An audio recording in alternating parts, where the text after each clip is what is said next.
Para pendengar dan para peminat yang saya cintai,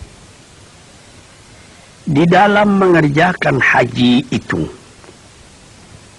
haji besar, Al-Hajjul Akbar, haji besar itu ialah 9 hari bulan Dzulhijjah ketika kita wukuf di Arafah. Besoknya 10 bulan Dzulhijjah kita sudah bergegas cepat menuju Makkah buat tawaf ifadah. Sesudah itu kita kembali ke Mina barang 2 atau 3 hari. Di dalam Al-Quran dikatakannya, faman ta'ajjala fi yaumaini fala isma alaih.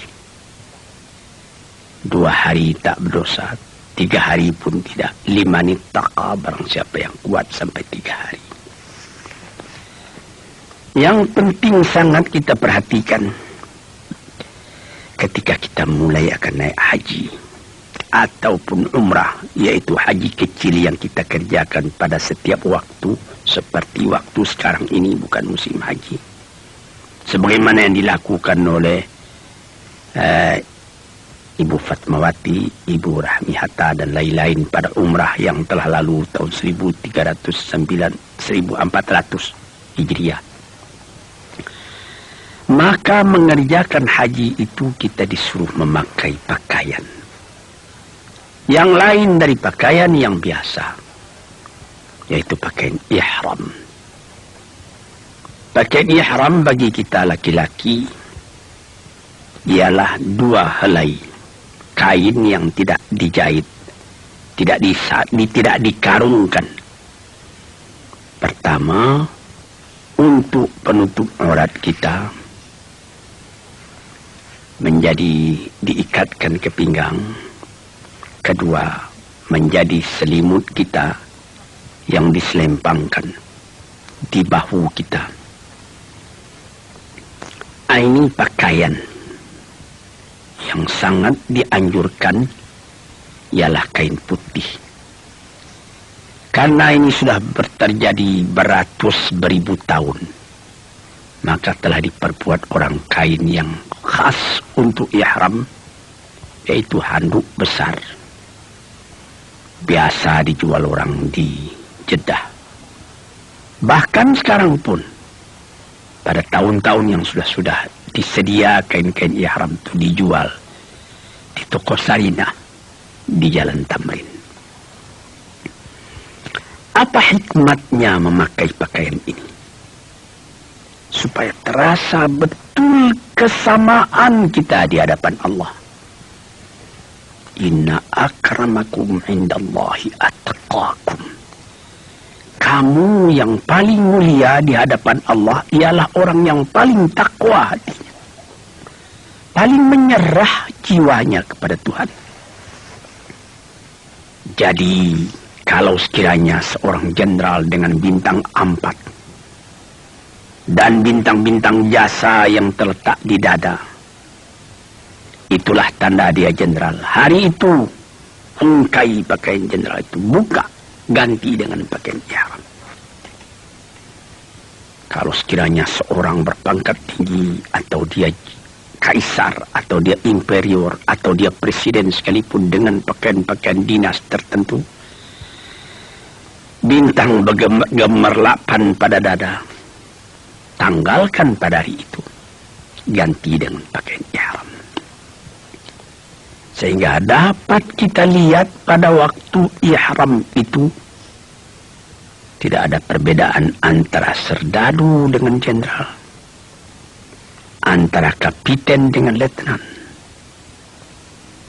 antara petani dari rimba-rimba sebelah Yaman atau sebelah Najd dengan penggembala unta kaum Badui dari padang pasir, antara datuk-datuk dari Minangkabau, antara raden dari tanah Jawa, antara andi-andi dari Sulawesi, antara gusti-gusti dari Kalimantan, antara para pangeran dari Jawa, dan lain-lain.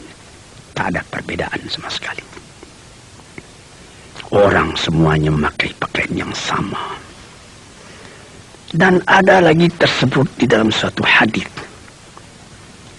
apabila ada orang sedang memakai pakaian ihram itu meninggal, kuburkanlah dia bersama dengan pakaian ihramnya itu.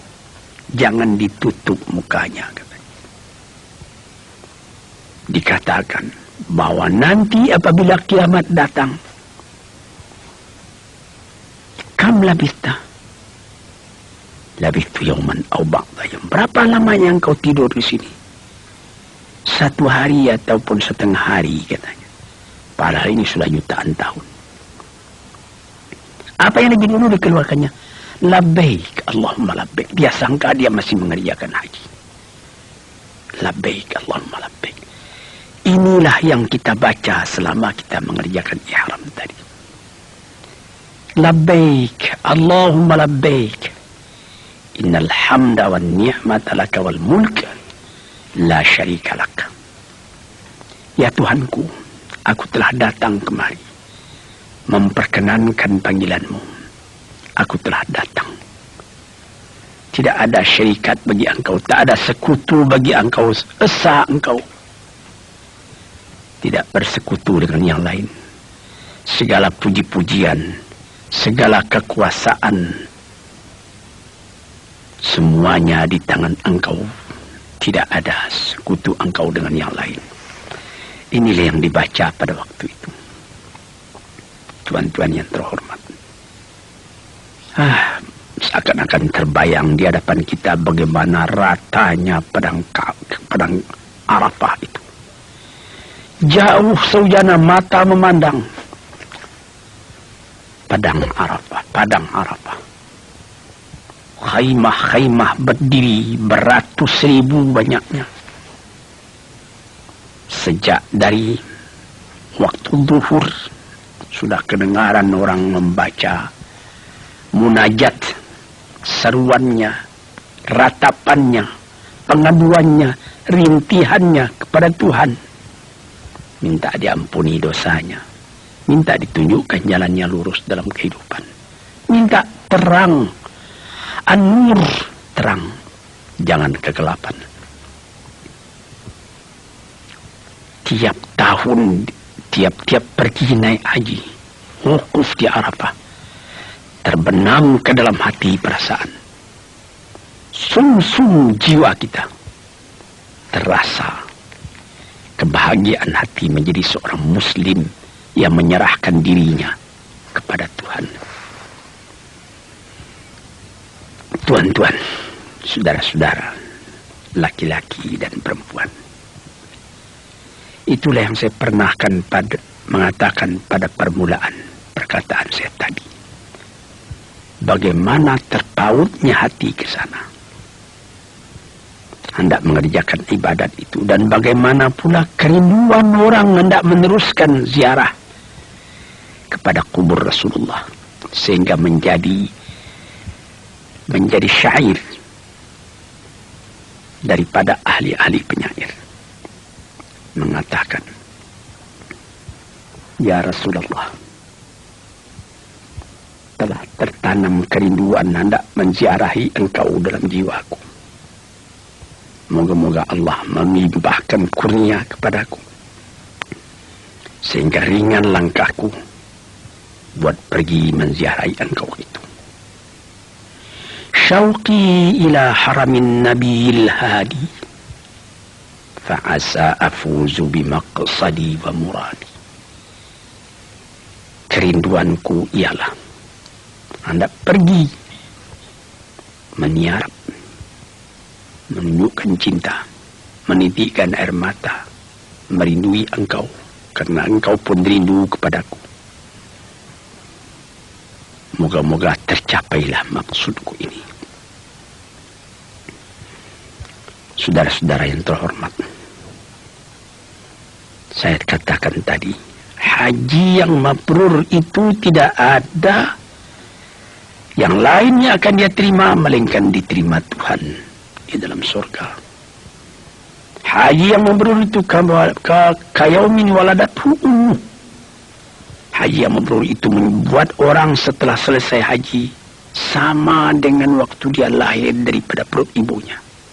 Bersih dia daripada dosa.